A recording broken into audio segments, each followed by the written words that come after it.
kakawatak-watak ang ating bansa dahil lang sa maagang pamumulitika ng isang taong nangangarap maging Pangulo na kahit wala siyang kapana-panalo. Yan ang tunay na dahilan dyan. Kay Angela, maganda yon Angela. People's Power, marami hong pamaraan ng pagpapakita ng People's Power. Mag-ingay po kayo sa inyong iba't ibang social media sites. Makiisa po kayo, panloloko po ito. At ang tunay na issue na nais nilang makalimutan ng tao ay yung by scam report. By scam report. Stella Kimbo, by scam report. Hindi ka namin nakakalimutan at hindi ka namin makakalimutan dahil ginagawa mong mangmang ang mga Pilipino. Popcorn. So, nagsinungaling si Marcos when he said Sara is an important. Threaten sila sa kanya. Sara is very, very important. Constitutionally, siya ang successor kung sakaling may mangyari sa Pangulo. Kaya she is very, very important and relevant. Sara Duterte is very, very important because should she decide to run for President come 2028 at ito lamang si Martin Romualdez ang kalaban niya, sure na pong mananalo ito dahil higit na mahal ng sambayan ng Pilipino si Vice President Inday Sara Duterte kesa dito sa namumuno sa napakatiwaling House of Representatives. Ito'y usapang diretsyo lamang at karapatan ko bilang Pilipino magsalita pagkat yan ay may garansya nakaukit, nakasulat sa ating saligang batas. Kay Yukariri, may chance po ba na ma-impeach din si Bongbong?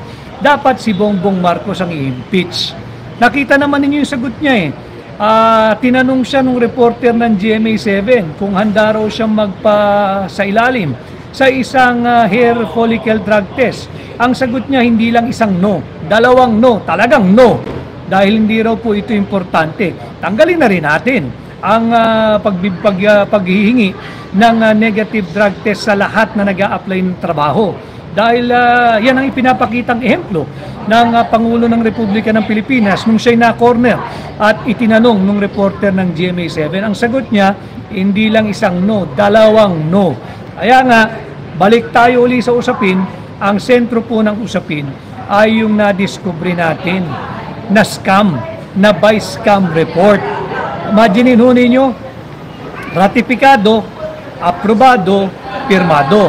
At nung aming binusisi, ito po ay punong-puno ng blanco. Yung blanco mga kababayan, nagkakahalaga ng higit kumulang 241 billion pesos. Ganyan kalala kung paano tayo budulin ng administrasyong ito. Ulitin ko, kanina may mga nakaharap ako, yung mga miyembro ng Sangguniang Kabataan. Ultimo, ang miyembro ng Sangguniang Kabataan ay marunong magpasa ng tama at legal na budget. Angat po tayo ng kaunti. Ultimo, ang mga sangguniang barangay sa pamumuno ni Kapitan at ng kanyang mga kagawad, alam nila hindi ka pwedeng magpasa ng isang taunang budget na merong blanco kahit isang patlang lang yan. Kahit isang blanco, kahit isang sentimo, bawal. Ganon din ang municipal councils. Ganon din ang city council. Ganon din ang provincial board. Alam nila na hindi pwedeng magpasa ng budget na may blanco. Ang maganda rito, nung dinala na po natin sinilang ang hahanapin nila, ang gagawin nilang batayan, ay proof beyond reasonable doubt. Bagsak na bagsak.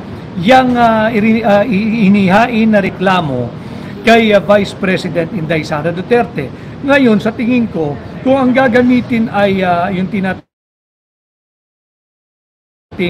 preponderance of evidence or substantial evidence, hindi rin ululusot sapagkat meron pong findings yung COA eh. Ang sabi nga ng COA, wala namang problema doon sa mga masyado nilang pinag-uusapang confidential fund kung paano ginamit. And in fact, ulitin ko, yung notice of disallowance is not a finding of guilt. Ang notice of disallowance, ang ibig sabihin lang nun, kulang ka pa sa documentation. You have to comply with supporting documents so that the liquidation will be in order, will be proper, and will pass the standards of accountability ng Commission on Audit. Yun lang po ang ibig sabihin yan. Hindi ibig sabihin nagkasala, nagkamali or guilty ang Office of the Vice President. Maling-mali po yung ipinakalat nila at ang dapat po natin silang singilin for transparency and accountability. Anong ginawa nyo sa 6.325 trillion pesos naming mga Pilipino? Pinaglaruan nyo yung proseso ng budget. Nagpasa kayo ng budget base sa blankong Bicameral Conference Committee report. Stella Kimbo, Martin Romualdez, Committee on Appropriations, ilabas ninyo yung totoong kopya ng enrolled bill para magkaalaman na. Ilabas ninyo yung kopya ng enrolled bill. Huwag kayong gumamit ng diversionary tactic kagaya ng impeachment. Meron silang COA report na nagsasabing hindi totoo na sobra-sobra ang pera ng PhilHealth to justify the transfer of, initially ang target is 89.9 billion pesos na PhilHealth fund. Nauwi ito sa 60 billion dahil nag-issue ng TRO. Remember, kahit si Pangulong Duterte pinaliwanag ito. Yung nakialam sa 89.9 billion pesos pera ng PhilHealth at inilipat-lipat, estafa po iyan may tuturing sapagkat galing yan sa contribution ng mga nang manggagawa na tuwing sahod ay kinakalta sa inyong sweldo. Estafa po iyan. At yan din po ay technical malversation, if not malversation of public funds. Bakit? Yung pera po ng PhilHealth, hindi mo pwedeng gamitin yan para pondohan yung AIX, para pondohan yung AKAP, para pondohan yung mga pet project o yung mga pork barrel ng mga tiwaling mangbabatas. Malversation po iyan. Estafa po iyan. Iyan ang ating dapat pag-usapan.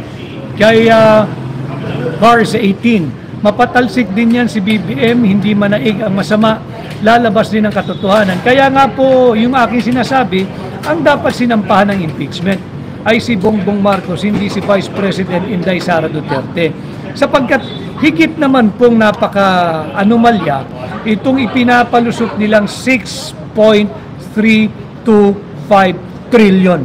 6.325 trillion pesos budget natin ngayong 2025. Dapat po kayo makialam dahil lagay na po natin na 300 elitistang kongresista ang pumirma dyan sa impeachment laban kay Vice President Inday Sara Duterte.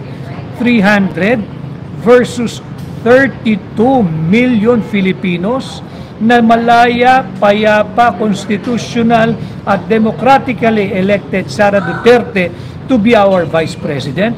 Hindi lang ho pera ang ninanakaw sa atin, pati ho ang posisyon ng pangalawang Pangulo ay ninanakaw na rin nitong mga elitistang mangbabatas. Mag-ingay ho kayo, makisali po kayo, manindigan po kayo.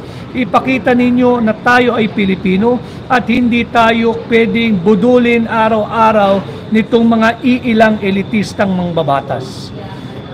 Kay Charlie Endo Nebrada, malakas